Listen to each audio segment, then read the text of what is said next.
¿Qué tal? Buenas tardes. En nombre de la Fundación Amparo del Museo, les damos la más cordial bienvenida a los presentes y a los que nos están siguiendo en YouTube. Muchas gracias por acompañarnos.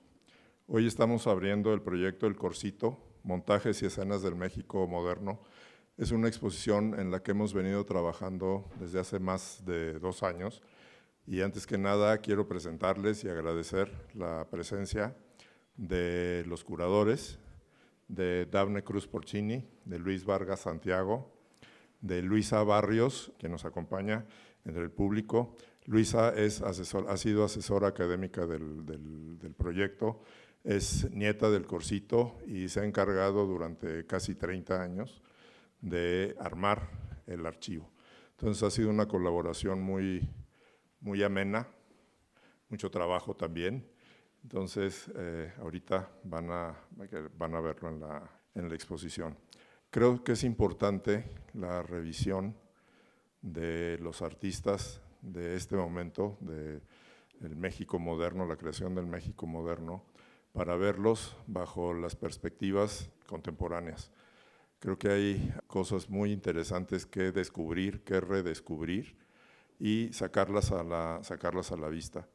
Yo decía que el museo abrió hace 33 años con una exposición de Diego Rivera, una exposición de Frida Kahlo. Posteriormente, hace 6 o 7 años, tuvimos una muestra que incluía trabajos de Diego, de Siqueiros, de Orozco, y creo que esta es una de las deudas que teníamos pendiente con el Corsito. A mí me toca dar las gracias, ha sido un proyecto de muchas personas han colaborado y aparte de los curadores, quiero agradecer a los coleccionistas, a la Galería de Arte Mexicano, a la colección del Museo Sumaya, a la colección FEMSA, colección Andrés Blaisten, colección Manuel Reyero, la colección Pérez Simón, a Dolores Saucedo Ruz, del Acervo Patrimonial de la Secretaría de Hacienda y Crédito Público, a Zulema Sánchez Lugo, de la Secretaría de Cultura y Turismo del Gobierno del Estado de México, a Idurre Alonso, del Getty Research Institute en Los Ángeles, a Lulú Krill, de Sotheby's México, al Instituto de Investigaciones Estéticas con quienes estamos trabajando sobre el catálogo y a todos los coleccionistas que prefieren no aparecer y que hicieron posible el proyecto. A todas las instituciones y a las personas que son la cara de las instituciones y con quien al final de cuentas es con quien tratamos, nuestro agradecimiento.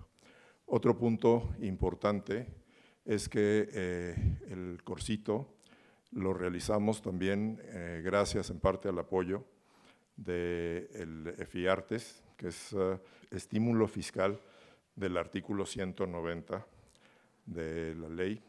Esto es de los pocos apoyos públicos que existen para cuestiones que tienen que ver con artes visuales, con el cine, con el teatro. Entonces es importante reconocer el proyecto, reconocer a quienes nos han apoyado, que en este caso son Alba Rosa Vargas, de Editorial Delta y la Ciudad de México, y a Héctor Sánchez, de Pintura Sosel, aquí en Puebla, a quienes les pido que por favor suban y nos dirijan unas palabras y ahorita se los decía, es un interés en que el público también conozca estos proyectos y que igual alguien entienda y se sume, igual no solamente con nosotros, sino en cualquier proyecto de artes visuales. Alba, Héctor. Bueno, para Delti es un gran honor, es la primera vez que nosotros aplicamos para esto de FIARTES y la verdad fue una sorpresa y pues agradezco a Luis que me contactó. La verdad, cuando él me lo explicó no entendía yo muy bien todo esto hasta que me puse a revisar y la verdad es un gusto que nuestra empresa, que este año cumple 45 años y somos soluciones educativas y están muy ligadas con lo que hace el Museo Amparo. Entonces, encantados de haber podido participar en esto de FIARTES y pues esperemos poder seguirlo haciendo. Muchas gracias. Muy buena tarde a todos. En verdad me da mucho gusto, Ramiro. En verdad Gracias por invitarnos a este gran proyecto. La verdad es que me diste en la pata de palo porque a mí me gusta mucho el arte. Sí me dedico a las pinturas, pero otro tipo de pinturas. Pero también hacemos arte a través del arte urbano. Y cuando me platicó Ramiro del proyecto y del estímulo fiscal de FIARTES, no dudamos en entrarle. La verdad es que los empresarios tenemos que involucrarnos cada vez más en lo que pasa en nuestro mundo y en un mundo como lo que es el arte. Yo la verdad del Corsito, me gustó muchísimo que hayan traído al Corsito porque pues es un artista que no había sido pues tan publicado, tan expuesto, tan visible, pero pues es de la talla, se llevaba mucho con Frida Kahlo, tú hace rato lo comentaste, y de alguna forma el hecho de que esté expuesto en el Museo Amparo, pues es un gran orgullo tener un artista mexicano que poco sabemos. El Corsito, pues de alguna forma el nombre lo recibe porque se parecía mucho a un torero, que también me gusta la tauromaquia, y entonces todo se fue combinando adecuadamente con el Corsito y pues me dio mucho gusto que me invitaran a la parte de curaduría también con ustedes. Los felicito, en verdad, y muchas gracias por la invitación. Impulsar y motivar a los empresarios a que le entren. Y ahora sí, vamos a empezar. Creo que es una buena oportunidad, han salido temas interesantes sobre el proyecto y también contamos con la presencia de Luisa, que tiene también toda esta historia familiar, anecdótica, entonces creo que es un muy buen grupo. Gracias. Muy buenas tardes, nos da muchísimo gusto estar este día con ustedes, en este espléndido lugar, el Museo Amparo, y para platicarles de esta exposición, El Corsito, montajes y escenas del México moderno, que ha sido un proyecto que nos ha tenido felices, emocionados, y donde hemos descubierto o redescubierto a esta figura, Antonio Ruiz, uno de los pintores más importantes del siglo XX mexicano, y al que estamos intentando aportarle una mirada distinta a partir de las relaciones con otras artes. Esta exposición trabajó con distintas claves que ahora les vamos a contar en esta charla curatorial. Hubieron espacios como el del archivo que habilitaron una investigación muy rica, y es también un trabajo que es fruto de la colaboración entre colegas, con gente del museo, con otros expertos, y donde lo que esperamos es sumar un poco más al conocimiento de este artista que nació en Texcoco en 1892, muere en la Ciudad de México en 1964 y que se movió sobre todo en el campo de la docencia, enseñando en una variedad de lugares como el Instituto Politécnico Nacional, donde fundó el taller de maquetas, en la Escuela Nacional de Pintura, Escultura y Grabado, La Esmeralda, de la cual fue su primer director, y que además trabajó en espacios de oficinas de gobierno y también relacionado con algunas galerías, pero nunca se entendió, digamos, el Corsito como alguien que iba a vivir enteramente de su arte. Era algo que hacía para sí mismo, para sus amigos, y que guardó en su casa de la Villa de Guadalupe hasta muy entrada, digamos, ya cuando estaba cerca de morir. La mayoría de las piezas permanecían todavía en la colección de su familia. Les vamos a empezar a contar de este relato, vamos a estar pasando el micrófono entre Dafne y yo, y hacia el final tendremos un espacio para preguntas. Bueno, ¿qué tal? Buenas tardes. Me da mucho gusto estar aquí con todos ustedes para poder explicar un poco más a profundidad de lo que trata la exposición El Corsito, montajes y escenas del México moderno. Un poco también remitirnos a la fortuna crítica que ha tenido el Corsito. Bueno, la primera monografía del Corsito fue hecha por Olivier de Broas en el año de 1987, y esta investigación, o sea, la pionera en este sentido, replicó en una exposición organizada en el Museo Nacional de Arte en 1989, que fue coordinada por Pilar García, que además aquí está con nosotros. Y también, además de estos catálogos de exposiciones o primeras investigaciones, también ha derivado en otra exposición que fue en el 2009 en el Museo Dolores Olmedo, la cual también tuvo la asesoría curatorial de Luisa Barrios.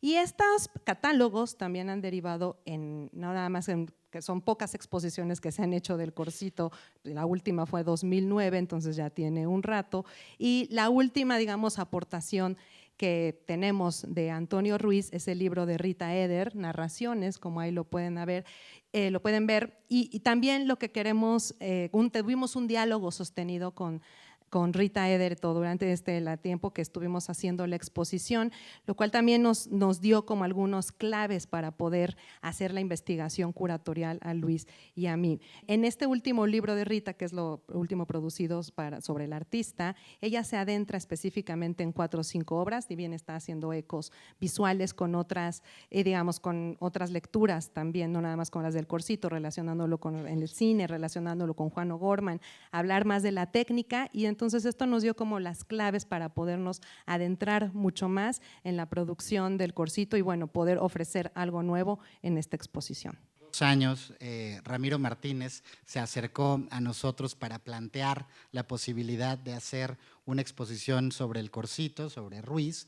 Esta fue la obra que, digamos, fue el punto de partida. Una obra que pertenece a la colección del museo, es la única que poseen, y que para nosotros es emblemática de por dónde empezó la pesquisa. Tratar de entender a qué se refería este corcel blanco y esta ranita, Indolandia, indivisa y libre, y entender que en realidad venía de un diálogo muy cercano con Rodolfo Usigli, el dramaturgo, que fue cercano al Corsito durante mucho tiempo y cómplice en varios montajes de piezas teatrales, por ejemplo en El Gesticulador, y para 1952 está redactando, ya tiene, digamos, como muy avanzado el libreto de una obra que ahora les vamos a contar. Un día de estos, Fantasía Impolítica en 3 actos, se la da a leer al Corsito, y él, a partir, digamos, de las didascalias y algunas de las anotaciones, le encarga hacer los telones para los diferentes actos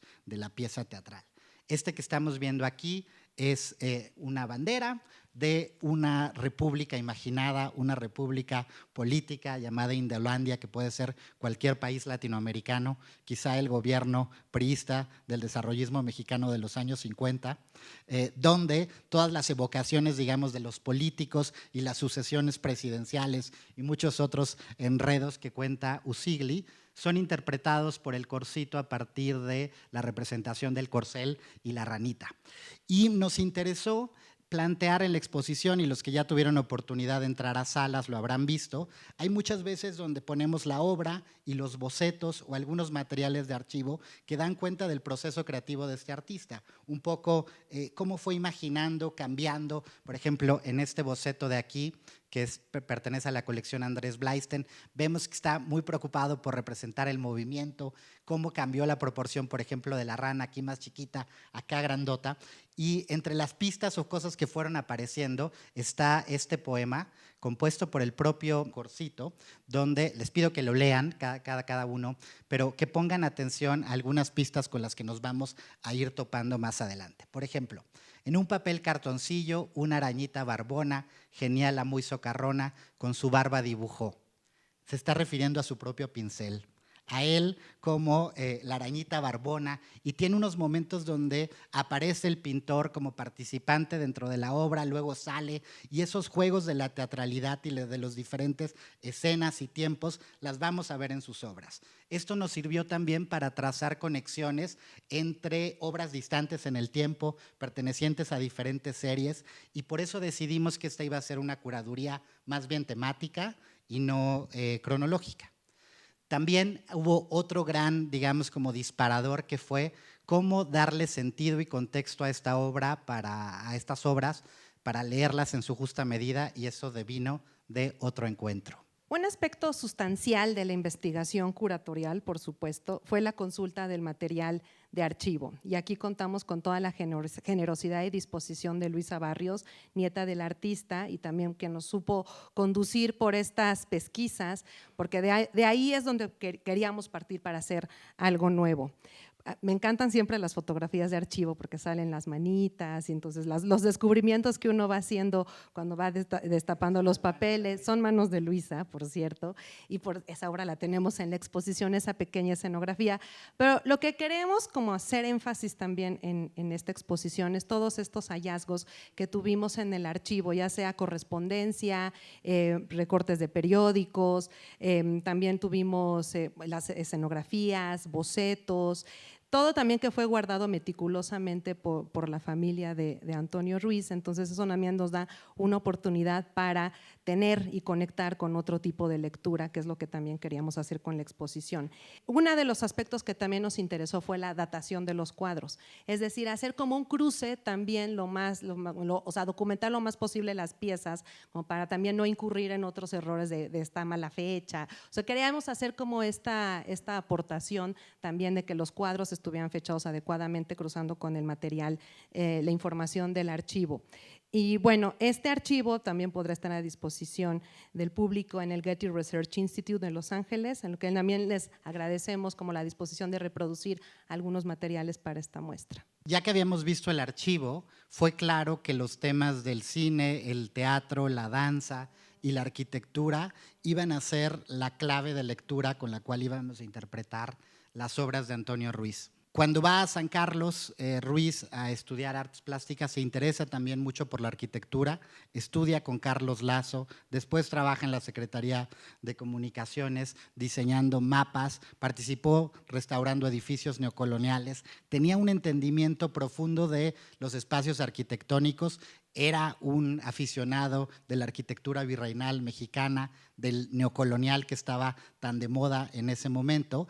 Y esto creemos que influyó mucho en cómo compuso espacialmente sus obras bidimensionales y cómo también le permitió incursionar en decoraciones de teatros, decoraciones de cines y eventualmente en escenografías para las compañías más importantes de danza y teatro en México. Acá tenemos uno de los dibujos que diseña muy probablemente para un set cinematográfico. En la exposición estamos mostrando fragmentos de 2 películas de Fernando de Fuentes en las que participó el Corsito como escenógrafo, Vámonos con Pancho Villa y Las mujeres mandan, de 35 y 37. También estamos incluyendo algunas imágenes, algunas de archivo. Si los que ya vieron la exposición habrán visto que decidimos concentrar las reprografías del archivo en la parte del vestíbulo y que todo el interior son puros originales, pero que en realidad están dialogando siempre con estos materiales de lo que el Corsito guardó tan meticulosamente en su casa y que luego también la familia fue ordenando, especialmente Luisa. Tenemos acá una representación que es bien interesante, un proyecto para una sala de cine en el Grauman's Egyptian Theater de Los Ángeles, y donde pueden ver que están un poco como el gusto de la época, estas evocaciones medio neoegipcias, a veces neoorientalistas, y esas van a informar mucho de la fantasía con la que luego el Corsito se va a acercar a las representaciones de ballet. Esta es una de las maquetas que tenemos, quizás es mi favorita por la complejidad del tema, se titula Lluvia de Toros, la hace para un ballet de La Paloma Azul, que es esta compañía fundada por Ana Sokolov, donde participan Manuel Rodríguez Lozano y otros tantos artistas, y creemos que aquí es donde el Corsito se da vuelo echando mano de todas estas referencias que tiene a imaginar lugares medio orientalistas del sur de España, y donde además se nota que es alguien que está pensando no solo en las artes visuales, sino en las artes escénicas, es decir, en generar espacios escenográficos que no compitan con el ballet o con las puestas teatrales, sino que más bien los realcen. Y bueno, ahí los invitamos a asomarse con detalle a ver las maquetas. Hicimos también énfasis, y estos son algunos de los zooms que hace la exposición, a toda una sección de vestuarios para dos ballets. Uno fue en Santa, inspirado en este famoso texto del siglo XIX mexicano, donde él recupera, digamos, mucho de los tipos populares del siglo XIX y luego los actualiza con algunos nuevos tipos posrevolucionarios, figuras clásicas del corporativismo estatal, del priismo, el presidente municipal, el secretario de gobierno, el diputado, y todas estas son cosas muy cuidadosas. Tenemos una proyección que produjo Rafael Ortega, donde se pueden ver engrandecidos estos diseños para que vean lo bonito que es el trazo en acuarela del Corsito.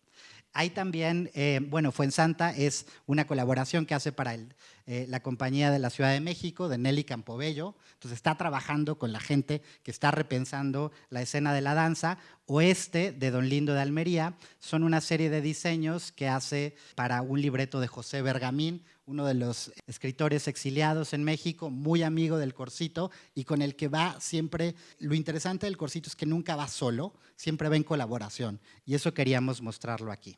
Estas eran las claves que nos permitían entonces de nuevo interrogar los cuadros del Corsito más conocidos con nuevas preguntas. ¿En qué medida esto es una representación teatralizada de la escena política mexicana?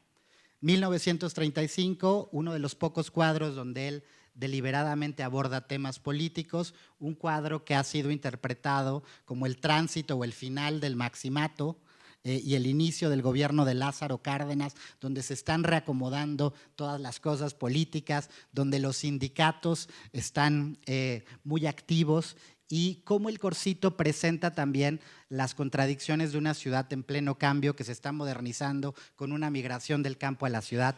Y bueno, pensemos en un concepto importante que sirve para entender al Corsito, que es la monumentalidad. La monumentalidad, y esto es claro con las obras de Antonio Ruiz, no es una cuestión de tamaño, es más bien una cuestión de proporción y de escala. A lo mejor Diego Rivera necesitaba todas las escaleras de Palacio Nacional para presentar una narración compleja con un centenar de personas. Al Corsito le bastaba un espacio como el tamaño del monitor de mi computadora para representar esta cantidad de personajes, cada uno con rasgos muy distintivos, donde cada cual está actuando su propio papel y donde las escenas también se van sucediendo unas tras otras, generando como gran profundidad, donde se van montando o superponiendo, pensando un poco en la idea de montaje, pero no el montaje cinematográfico tan soviético, sino más bien el montaje de un cine en los años 30 que es como si fuera un teatro filmado, donde la cámara tiene poco movimiento y la escenografía es muy importante. Cosas, detalles, no me voy a clavar mucho para no quitar tiempo, pero cosas curiosas que están pasando acá. Creemos que es Vicente Lombardo Toledano, con el sindicato de obreros, aquí con sus overoles azules, ahí la modernización de la ciudad marcada con este automóvil moderno, como que sigue conviviendo con los edificios coloniales, ¿no? Eso algunos creen que puede ser una versión anterior de la Iglesia de la Soledad. Y algunos casos aquí, como por ejemplo la destrucción de figuras religiosas. Recuerden que todavía en los años 30 sobrevive un poco la memoria de los cristeros. Algunos interpretan que este puede ser Tomás Garrido Canaval, el gobernador de Tabasco, Quemasantos, que era secretario de Agricultura en la Ciudad de México en ese tiempo, que fue a perseguir católicos afuera de la iglesia de Coyoacán y hubieron balazos, y que eso hace que se vaya al exilio Garrido Canaval. O de pronto algunos han dicho que puede ser Siqueiros, con quien tenía un poco de pique también el Corsito. En fin, lo interesante es que nunca nos vamos a quedar con una respuesta clara, porque las pinturas de Ruiz van hacia muchos lados. Es una ambigüedad productiva que abre significados, que genera preguntas, y eso es algo que en esta exposición nos divirtió mucho, como buscando cuál es el relato que queremos contar. En este como close reading de ciertas piezas que además han sido reproducidas o prestadas para múltiples exposiciones de arte mexicano, nosotros sí queríamos como destacar o explorar mucho más a profundidad ciertas piezas. Y bueno, ahorita nos vamos a referir al catálogo en específico. Esta que es una de las obras, de las pequeñas obras, siempre todas en miniatura, que piden para exposiciones nacionales e internacionales. Y un poco también le comentaba a Luis, pero ¿qué más podemos hablar de estas piezas si han sido tan estudiadas? Y nos dimos cuenta que en realidad no estaban tan estudiadas.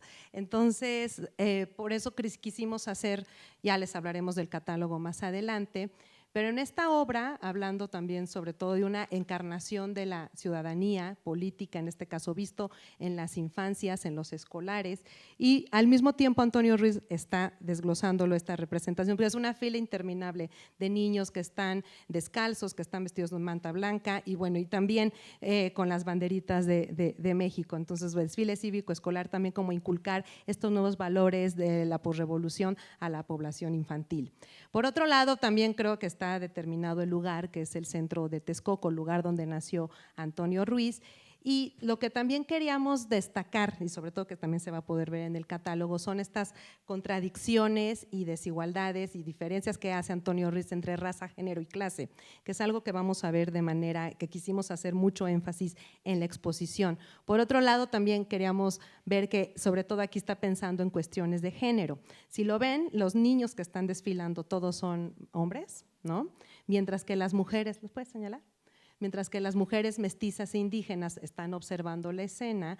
Esta cuestión también de diferencia se puede ver en los tres perritos representados aquí y muy particular el niño que está en la esquina derecha, que también es como un niño del porfiriato, donde también nos habla de estas diferencias sociales que, bueno, que prevalecían en el México de la posrevolución. Entonces, bueno, son algunas de las claves que nos ofrece el Corsito y que nosotros tratamos de descifrar como curadores y que también se verá eventualmente en el catálogo de la exposición. O aquí el orador que está arengando a los pobladores, y si saben, hay otra obra muy conocida del Corsito que se llama El Orador. Entonces, al final siempre hay diálogos entre sus obras. Bueno, esta también es una de mis obras favoritas, que además creo que yo no la conocía, gracias también como a la gestión del museo por lograr, digamos, el préstamo de estas obras particulares. Una obra en miniatura que se llama La Huelga, 1933, pero que también tiene este sentido político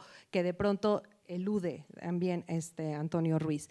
Bueno, esta es La Huelga, por supuesto, vemos la representación del obrero con el overol que le da como su identidad de clase. Por supuesto, ahí está la bandera roja que también denota esta lucha trabajadora.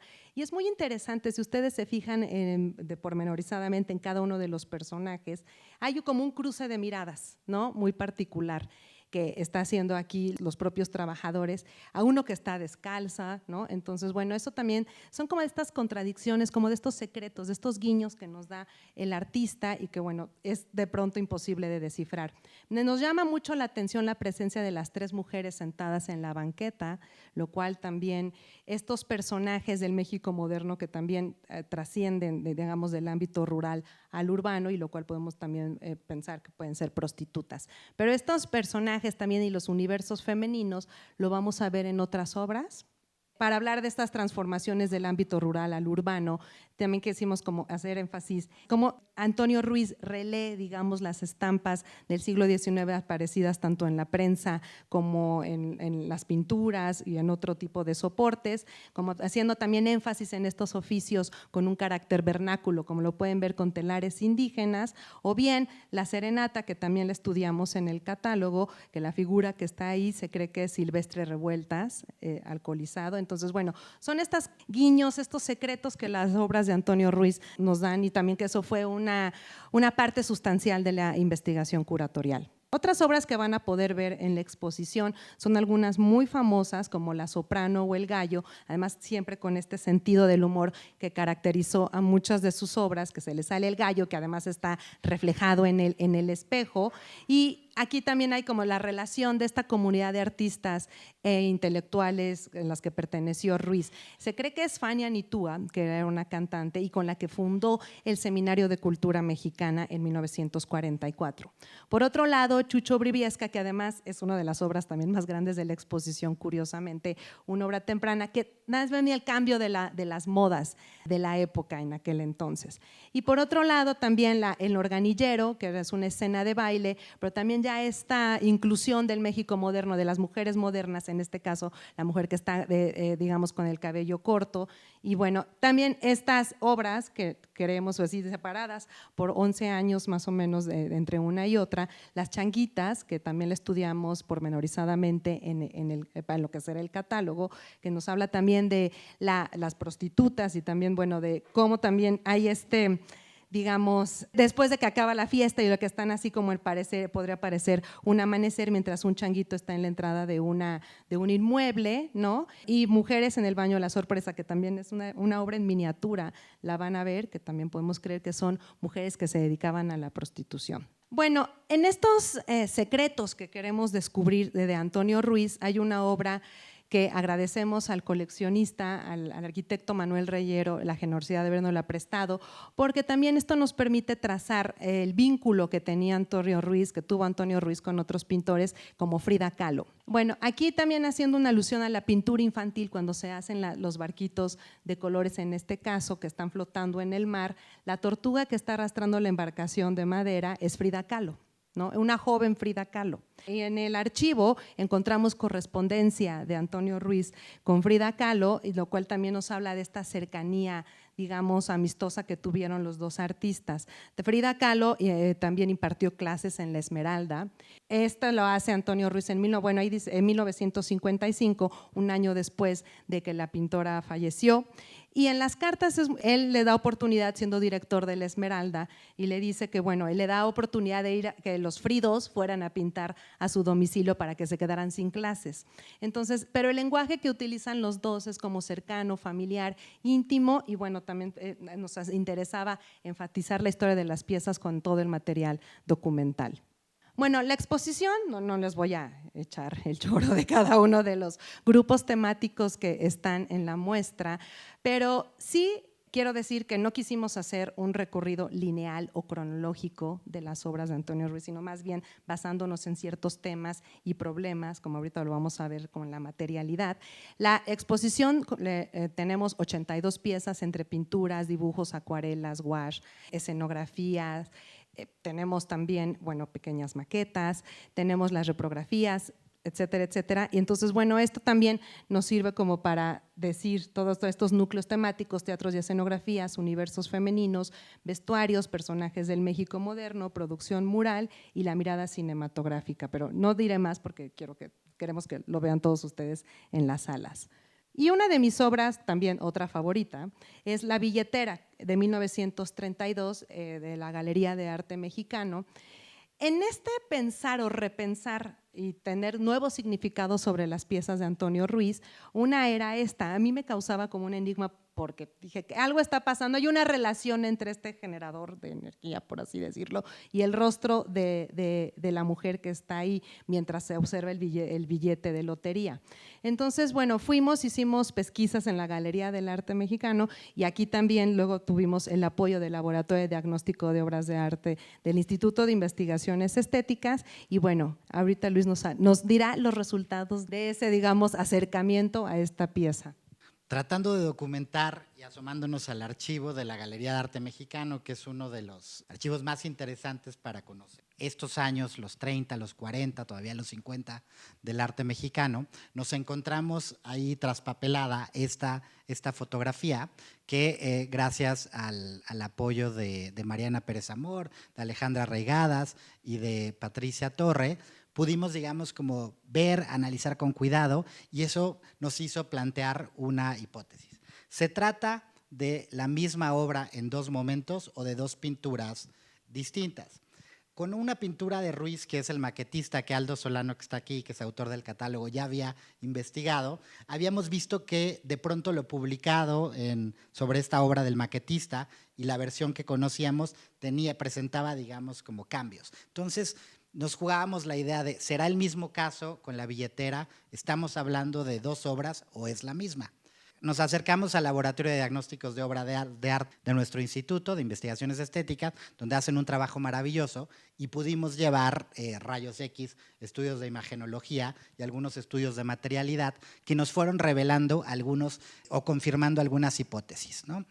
Aquí, por ejemplo, podemos ver que efectivamente al trazar imagen en rayos X aparecía una imagen anterior, es decir, confirmábamos que había una superposición, que había un repinte. También empezamos a tratar de entender, porque el Corsito en los trabajos, sobre todo en los años 20 y de los 30 temprano, trabaja formatos más grandes y está utilizando mucho óleo.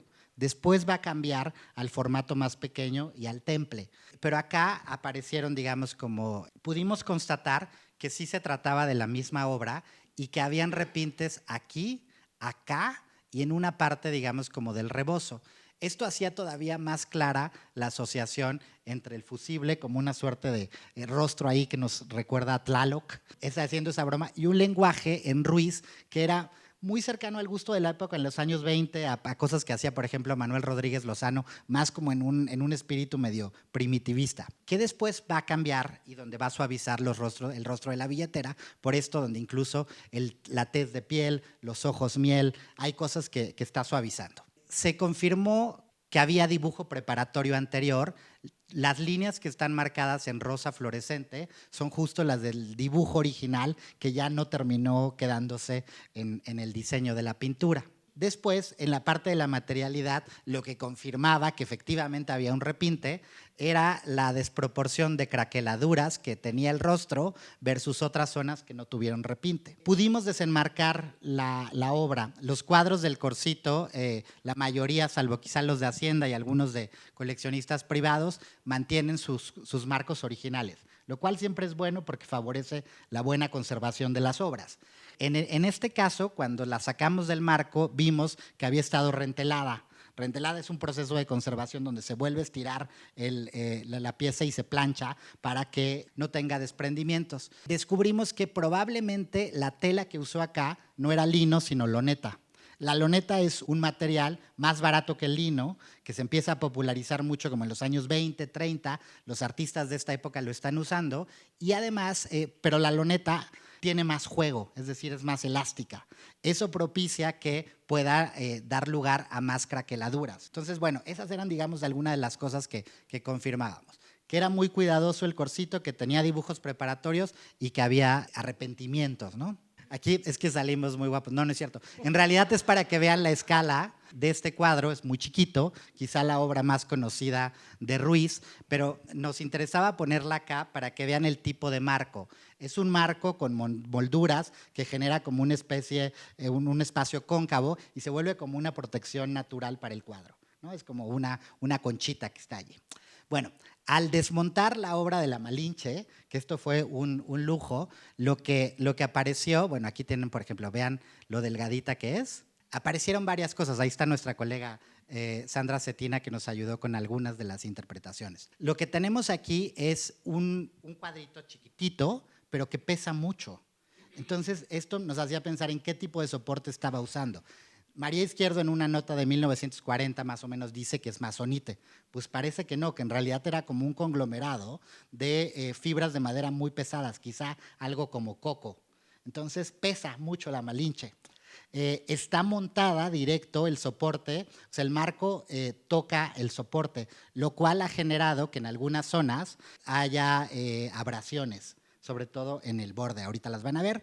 Y bueno, aquí nada más para que vean qué tan famosa es esta pieza que ha viajado por muchas partes y ha estado en varias exposiciones. ¿Qué cosas salieron con la Malinche? Bueno, aquí tienen algunas de las transiciones de las reflectografías que se generaron para el cuadro y si van observando, se empiezan a aparecer diferentes huellas o rastros en el fondo, por ejemplo, o acá. Se usaron diferentes técnicas, todas de onda corta, con rayos UV, y esto era lo que pudimos ver en la microscopía. Cuando vemos el borde del cuadro, que es más o menos la firma estaría a esta altura del cuadro, vemos que el propio marco ha ocasionado abrasiones a la firma, que la fecha, que supuestamente es 1939, no se ve tan claramente. Hay incluso la hipótesis de que a lo mejor eso no es un 9, sino puede ser un 8. Y que se ha perdido, digamos… paréntesis, también el hablar de la firma. Es A.M. Ruiz, pero no porque M denote otro nombre, sino que siempre le gustaba hacer como este sentido del humor de Antonio Muy Ruiz. Entonces eso aparece mucho en las obras que están en la exposición. Cuando veíamos con detalle las microscopías del pigmento, descubríamos que en realidad era una paleta al temple relativamente sencilla. Es decir, sus combinaciones son simples en los colores, pero aparecían estos grumitos, ¿no? Que los pueden ver acá. Entonces, una es que haya podido utilizar arenas para hacer pigmentos más consistentes, o la otra es que no trituraba el pigmento tanto. Esto no lo notas, obviamente, más que en microscopio o acercándote mucho, pero recuerden que la técnica del temple es difícil, se seca muy rápido, básicamente el pigmento se mezcla con clara de huevo y, bueno, huele medio feo, según dicen, y son capas transparentes que se tienen que aplicar en líneas muy delgadas y es difícil generar superposición de colores, lo cual explicaba, por otro lado, que aparecieran este tipo, digamos, como de ondulaciones que revelaban que tenía un pincel despeinado. ¿Se acuerdan de lo que les decía al inicio de la arañita barbona? Bueno, la arañita barbona efectivamente era no solo barbona, sino despeinada. Pintaba con pequeñitas líneas y bueno, es común, por ejemplo, que los pintores mojen con saliva sus pinceles, no cuando se trata de temple, pues qué asco huevo. Acá entonces vemos que a diferencia, por ejemplo, del temple en Juan O'Gorman, que es un poco más prolijo, aquí el Corsito trabaja con una dimensión tan pequeña que le permite no necesariamente ser tan cuidadoso, porque son líneas una tras otra, pequeñas pinceladitas que al final no se notan y bueno, creemos que esto lo pintó con lupa en algún punto y que debió haber tomado muchos meses. Acá ya estamos, me voy a apurar, pero estas son algunas de las imágenes que aparecieron cuando usamos baja longitud de onda infrarroja y no sé si alcanzan a ver, pero por ejemplo aquí se ve algo sobre la cabecera o de pronto habían algunas secciones que aparecían aquí como vestigios, pero que no están en el cuadro final. Entonces fuimos con la ayuda de Umelia Hernández, que es la coordinadora y que es la que lleva los estudios de imagenología, apareció rápidamente el dibujo preparatorio. Un dibujo preparatorio que aquí está marcado igual con rosa, lo que al final no quedó, por ejemplo, estos arbolitos que estaba acá, ya no los pintó al final, la cama tenía otro tipo de molduras, había también ladrillo en esta parte del muro azul, acá también se ve muy claramente, y lo más interesante apareció acá. Es una basinica de barro. ¿Por qué le ponía una basinica a la Malinche? Recuerden, esta es una de las representaciones más interesantes de Malinche que hay en el siglo XX mexicano, contraria a esta visión demonizada de Malinche como la traidora. Aquí la representa un poco más como una mujer melancólica, eso dice Rita Eder, por ejemplo, una mujer montaña. Su cuerpo es un cuerpo inspirado en el volcán La Malinche, que está aquí entre Tlaxcala y Puebla, pero con una iglesia y una serie de caserío, un caserío que nos recuerda más la pirámide de Cholula.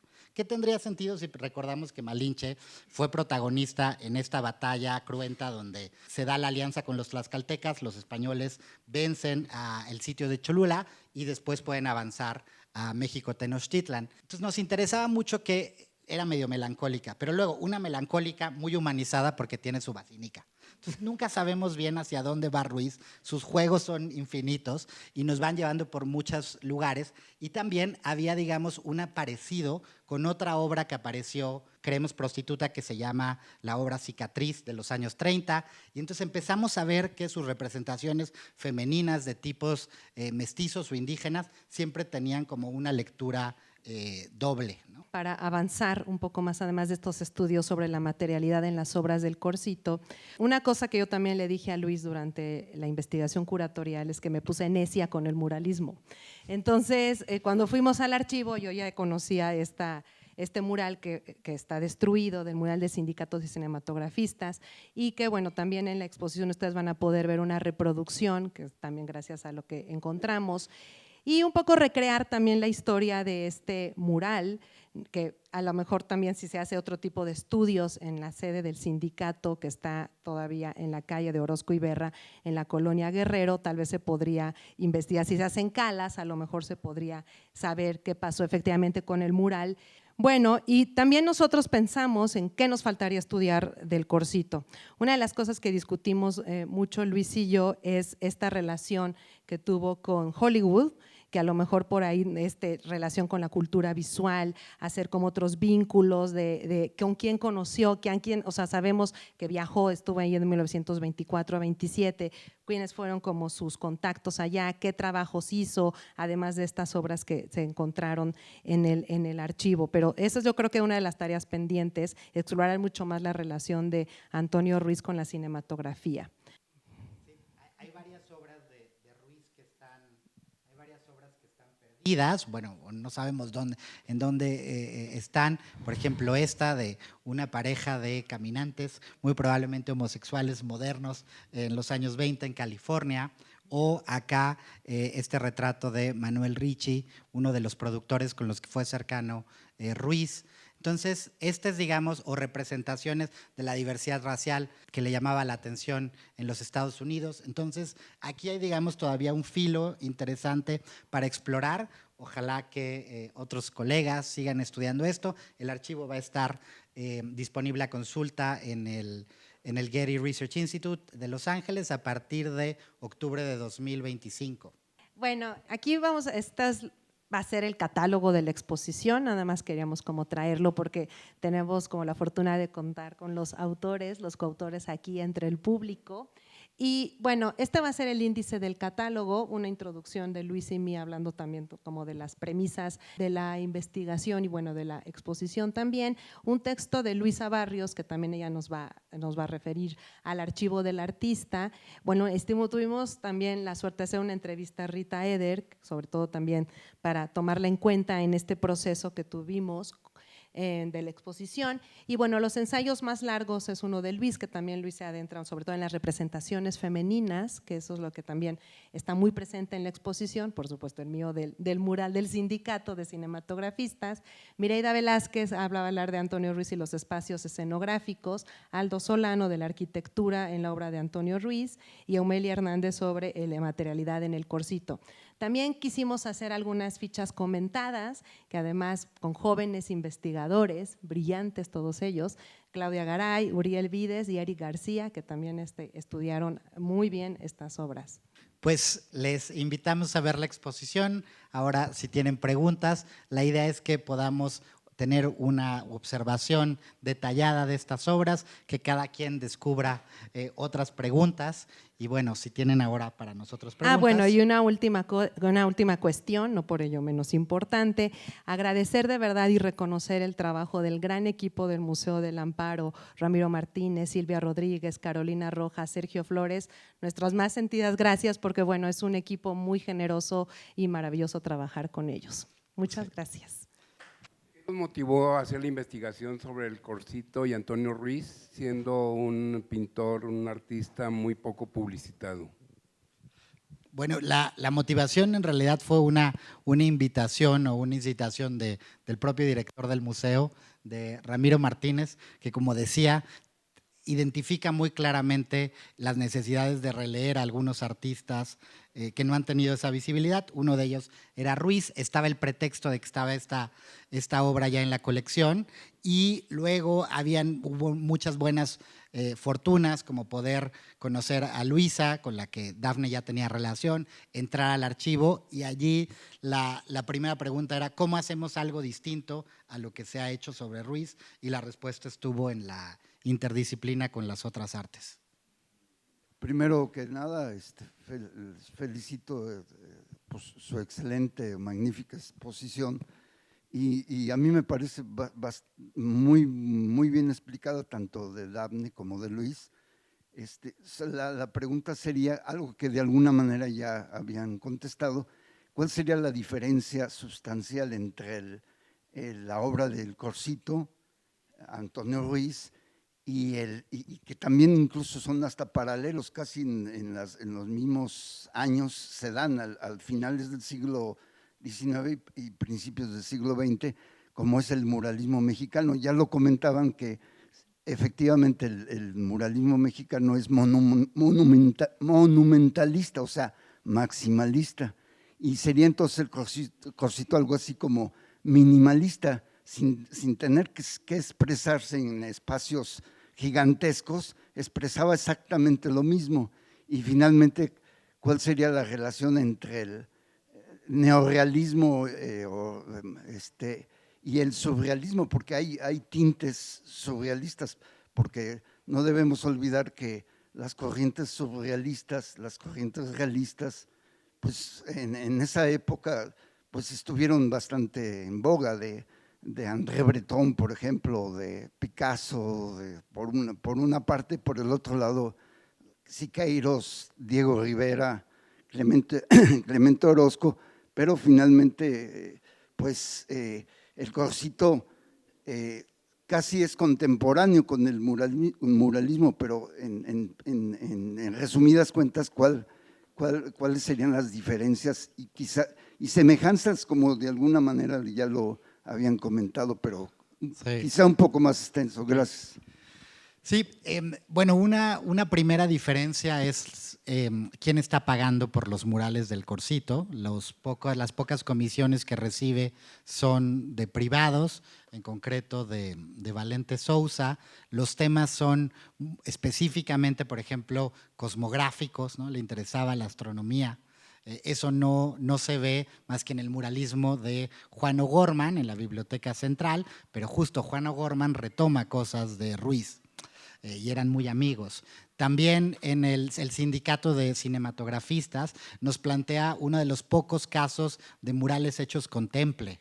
Además, un blanco y negro, una narración menos, digamos, común a las, por ejemplo, las narraciones por episodios o donde acomoda Diego Rivera cronologías amplias o con temas muy claros de la historia mexicana, con unos fines medio didácticos a veces de ilustrar pasajes de la historia, de generar cuestiones identitarias. En el caso de Ruiz, creo que su búsqueda va por otro lado. En parte, el hecho tal vez de que no haga un mural de los cinematografistas de tan fácil lectura, puede propiciar que los propios sindicalizados hayan dicho, bueno, cambiemos esto por una placa conmemorativa, ¿no?